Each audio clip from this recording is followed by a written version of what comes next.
Hello, good morning. I'm discussing about the communication. Communication can be defined as the way of to information, ideas, and emotion between the people. Communication requires the minimum two people, someone to send a message and someone to receive it. Communication is considered effective when the message sent verbally and non-verbally are received and correctly interpreted. This communication. Types of communication, generally we categorize the communication into four main mediums after communication: verbal, non-verbal, written, and visual. Non-verbal communication refers to any form of the communication that is not transmitted through the spoken word. Verbal communication is any form of communication that occurs through the spoken word. Visual communication means the transfer of information to a person in a format that can be read or viewed. Written communication involves the use of words, sentence, and paragraphs in order to communicate. Importance of the communication increase meaningful efficiency, acts as the basis of decision making, acts as the basis of coordination and cooperation, promotes cooperation and peace, helps in smooth working, helps in pursuits of motivation and moral developments, establish the effective leaderships.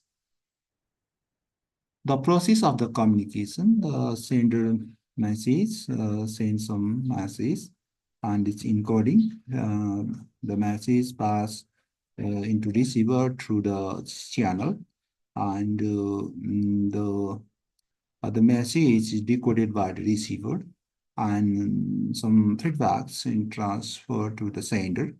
If the transmitted message is misinterpreted, mismatches, that is the noise, and not the masses. When you think about the communication in its simplest form, the process is really quite linear. That is, the sender of masses, let's say you talking, and you raise the sender have a thought. You put that thought into the words, which is encoding the masses. And then there is the recipient, the message in this case, your student, the message comes out from your mouth and then is decoded and processed by the recipient, that is your student, when they decides on the meaning of your words as a result of the decoding process. The students hear your words and consider that meaning. Put simply, they're listening. But what the sender says is always what the receiver hears. Encoding and decoding do not always happen seamlessly. In this instance, your students might tune out and miss some of the what you said, or your students may hear your words correctly but misunderstand their meaning. It even be a concept that is doomed to be the misunderstood before your words are even formed. Due to the existing difference between you and your co-workers, this happens, it's called noise. Your recipient has let you know that you have been misunderstood by giving you feedback.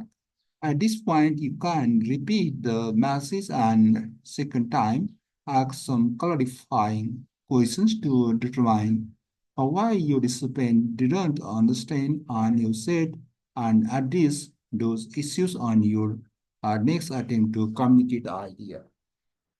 The whole process, the steps between the source and the receiver that result the transference and understanding of the meaning is called communication feedback loop. In organization communication feedback loop, we can also consider the channel of the communication in the masses. The channel is the medium by which the masses travels: newsletters, one-on-one, meetings, town halls, video conferencing. All of these are the channels of the communication. Okay, I'm discussing about the communication. Uh, Thanks for watching. Thank you for your patience. That is now. Bye bye. See you again.